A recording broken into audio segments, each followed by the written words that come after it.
혹시 뚜렛이 뭔지 아세요? 보통 틱장애라고 말하는 건데요. 여자친구가 제 어깨에 머리를 대려는 순간 어깨를 팍! 하고 쳤어요. 또 한 번은 뽀뽀를 하려고 다가오니까 얼굴 팍! 하고 받아버렸어요. 틱이에요. 여자친구는 코피를 보고야 말았답니다. 결국에는 등 돌리고 자더라고요. 여러분 혹시 이 느낌을 알까요?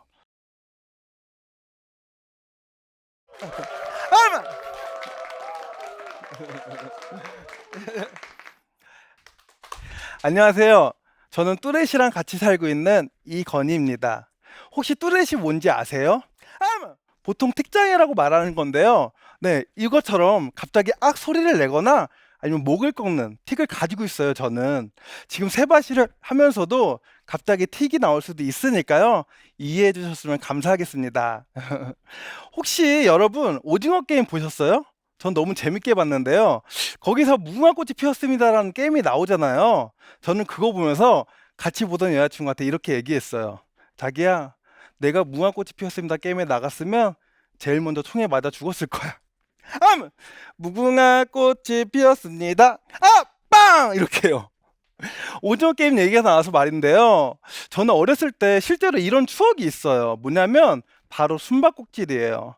저는 이 놀이를 너무 좋아하면서도 한편으로는 너무 싫어했어요. 왜냐면 제가 술래를 하면 다 알고 도망가고 또 숨어 있으면 바로 잡히고 나중에는 친구들이 나랑 하면 재미없다고 껴주지도 않더라고요. 사실 저는 한 예능 프로그램에 나와서 유명해졌어요. 물어보살 아시죠? 서장훈 씨하고 이수근 씨가 하시는 그 프로그램을 많은 분들이 보셨기 때문에 이제는 마음대로 가고 싶은 곳을 갈 수 있을 줄 알았어요. 근데 변한 게 하나도 없더라고요. 먼저 제가 가지고 있는 뚜렛 증후군에 대해서 설명해 드릴게요. 뚜렛 증후군은 본인 스스로 통제할 수 없는 음성 틱과 행동 틱을 반복적으로 지속하는 장애를 말해요. 저는 이 뚜렛 증후군을 갖고 산 지 벌써 30년이 넘었습니다. 저는 목을 심하게 꺾는 틱 때문에 목이 부러져서 티타늄을 4개나 삽입하는 큰 수술을 2번이나 했어요. 근데 더 무서운 건 지금도 계속되고 있다는 거예요. 멈, 아, 아프네요. 멈추지 않는 틱 때문에 전신에 마비가 심해지고 있어요. 저는 지금. 저는 원래 우리나라 태권 챔피언이었는데 지금은 걷는 것도 힘들답니다. 그런데 저한테 정말로 괴로운 건 운동틱이 아니에요. 네, 바로 이 음성틱이에요. 제 음성틱은 소리도 너무 크고 참을 수가 없기 때문에 제 근처에 있는 사람들은 다 엄청 깜짝 놀래요. 사람들은 제가 일부러 소리를 내는 줄 아나 봐요. 덩치가 큰 남자가 크게 소리까지 내니까 위화감이 들 수도 있겠죠. 하지만 오히려 그 반대로 제가 소리를 낼 때마다 사람들이 쳐다보면 전 너무 위축돼요. 정말 어쩔 줄을 모르겠어요. 그럴 때는 정말 숨고 싶어요. 이것 때문에 어디를 마음대로 갈 수도 없어요. 여러분도 지금 코로나 때문에 많이 불편하시죠? 저는 평생이 코로나 거리두기 4단계였어요. 저는 맘 편하게 외식해보는 게 소원이에요. 식당이나 카페를 가려고 하면 저는 사장님이나 오는 손님들한테 일일이 다 양해를 구해야 돼요. 죄송한데요. 제가 소리내는 병이 있어서 그런데 양해 좀 부탁드릴게요. 하지만 계속 바뀌는 손님들한테 다 일일이 설명할 수는 없더라고요. 그래서 웬만하면 그런 자리를 아예 안 가요. 하루는 친구한테 물어봤어요. 내가 어디는 가고 어디는 가지 말아야 될까? 그랬더니 친구는 야, 솔직히 너가 도서관 가는 건 좀 그렇지 않을까? 그래? 도서관은 좀 그렇겠지? 야, 그럼 내가 도대체 어디까지 갈 수 있는데? 여러분, 저는 도대체 어디까지 갈 수 있는 건가요? 얼마 전에 대형 쇼핑몰에 갔었어요. 저는 사람들이 없을 줄 알고 일부러 문을 여는 시간에 맞춰서 갔는데 모든 점원들이 이러고 첫 손님을 기다리고 있더라고요.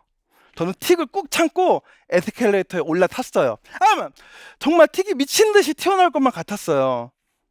에스컬레이터에서 타고 이렇게 올라가다가 층에 거의 다다랐을 때 이렇게 소리를 냈더니 모든 첫 손님만을 정말 이렇게 애타게 기다리던 모든 점원들이 저를 쳐다봤어요. 심지어 부안 요원들까지 무슨 일 있는지 알고 뛰어온 거 있죠. 저는 정말 창피했어요. 평소에는 담담했던 여자친구도 이번에는 충격적이었나 봐요. 제 귓속에다가 야, 택돌이 용감하다. 그래서 제가 자기야, 난 용감한 게 아니라 용감하지 않기 때문에 이런 시선이 힘든 거야. 이런 저를 가장 오랜 시간 동안 걱정해온 분은 바로 저희 어머님이세요. 어렸을 때 자다가 뭔가 얼굴에 뚝뚝 떨어지는 것 같아서 잠에서 깨면 어머님께서 눈물 흘리면서 기도하고 계시더라고요. 그럴 때마다 저는 가슴이 찢어질 것 같았어요. 어머님이 걱정하시니까 이런저런 치료를 진짜 안 받아본 게 없는 것 같아요. 나를 어떻게든 고쳐보겠다 하시는 분들도 있었고, 내가 한번 고쳐보고 싶다 하시는 분도 있었고, 다 나오면 그때 돈 주세요 하는 분도 있었어요. 결국에는 전 낳지 않았어요. 하지만 돈은 냈죠. 다시 그때로 돌아갈 수 있다면 저는 치료를 안 받을 것 같아요. 우린 너무 힘들었거든요. 엄마, 충분히 할 만큼 하셨어요. 이제 그만하셔도 돼요. 제가 사람들한테 말한다고 제 고통이 줄어든다면 저는 진짜 확성기를 들고 저 뚜레 때문에 너무 힘들어요! 하고 소문내고 다니겠어요. 하지만 기쁨은 나누면 배가 되고 슬픔은 반이 된다는 말은 저한테는 해당되지 않더라고요. 오히려 제 고통은 말하면 말할수록 야, 건이야 힘들겠구나 하면서 슬퍼해주는 사람만 많아지고 내 고통은 절대 반으로 줄어들지 않더라고요. 그래서 저는 사람들한테 아파도 아프다고 하지 않아요. 이제 다른 얘기 한번 해볼까요? 많은 분들이 제 연애에 대해서 많이 궁금해 하시더라고요. 그래서 그 얘기를 한번 해볼까 해요. 그때 물어보살 방송 나갔을 때 많은 분들이 메일을 보내주셨어요. 그 중에 메일 하나가 눈에 띄었어요.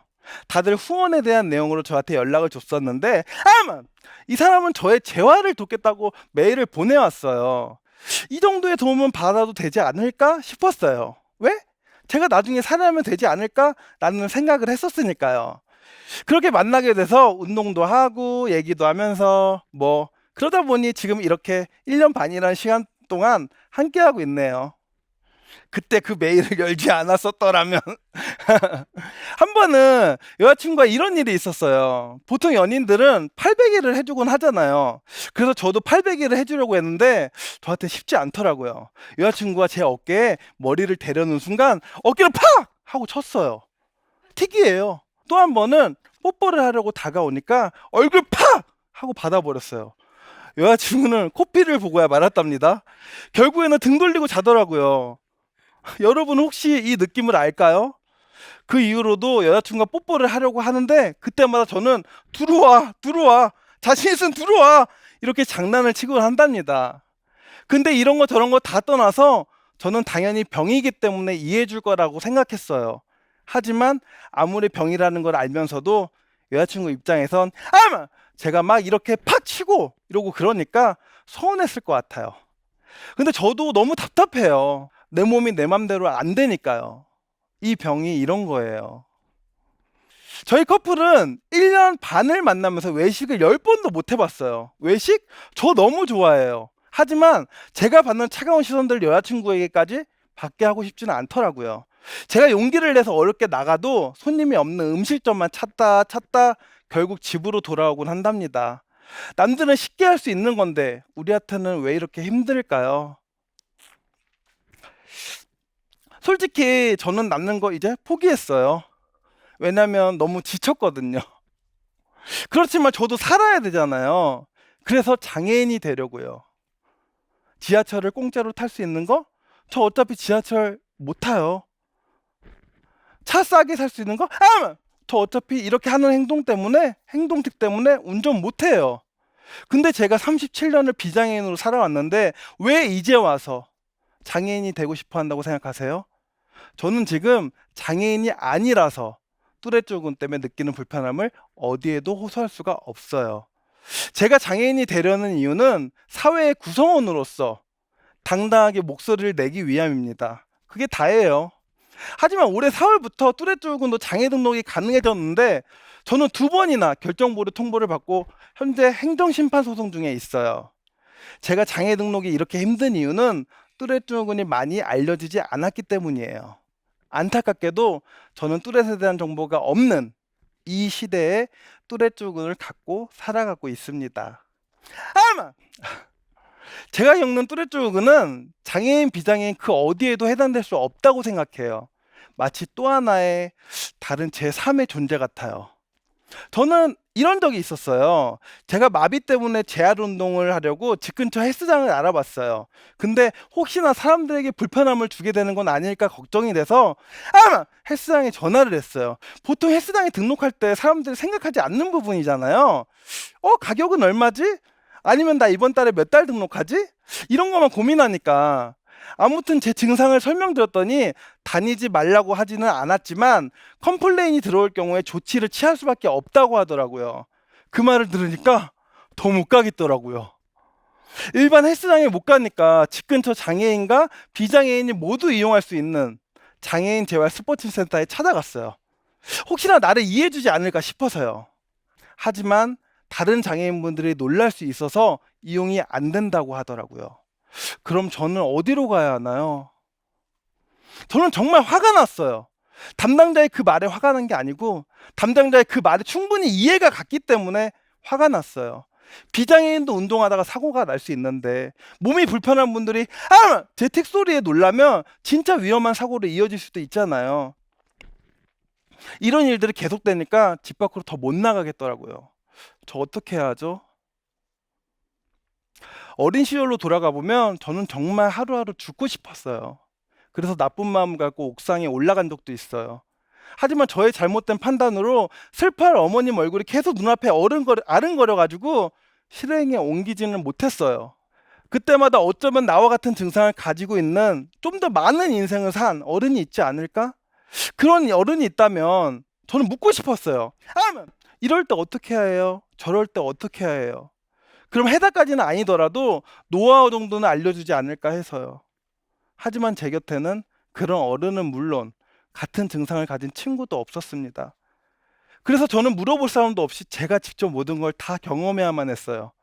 그래서 저는 계속 방송에서 뚜렛 증후군을 가지고 살아가는 제 모습을 보여주려고 해요. 지금 뚜렛을 가지고 있는 어린 친구들에겐 제가 그토록 간절히 원했던 그런 어른이 내가 되어줄 수도 있겠다라는 생각이 들었어요. 저 형은 버스 탈 때 이렇게 하네? 저 오빠는 대형마트에 가면 이렇게 하네? 적어도 제가 이렇게 방향 하나를 제시해 줄 수 있지 않을까 싶은 마음에 저도 지금도 열심히 저를 보여주고 있어요. 저는 그 친구들이 최대한 제가 겪은 상처를 그대로 겪지 않았으면 좋겠어요. 그게 제가 계속해서 목소리를 내고 있는 이유랍니다. 또 제가 틱돌이라는 채널을 운영하면서 많은 분들과 소통했잖아요. 그때 느꼈어요. 내가 뚜렛 증후군을 갖고 있는 것처럼 다들 마음 한구석엔 아픔이 하나씩은 있구나. 과연 세상에 온전한 사람이 있을까? 아니면 나 정말 행복한 사람이야. 이렇게 자신할 수 있는 사람이 과연 있을까? 세상에 겉으로 보여지는 신체 장애가 없어도 마음이 아픈 사람들이 정말 많구나. 티는 안 나지만 결국 이 세상을 모두 부족하고 결핍되어 있고 아픈 사람이 사는 세상이라고 생각이 들었어요.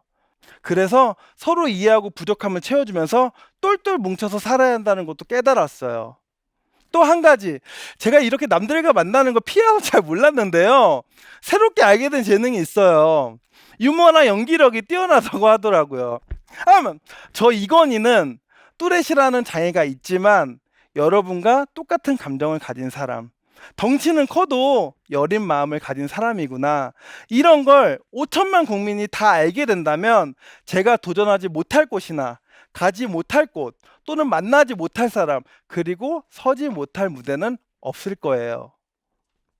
저 아니면 겪어보지 못했을 정말 거짓말 같은 이야기를 책이나 영화로 전 세계 사람들에게 전하고 싶어요. 그게 제 소소한 꿈이에요.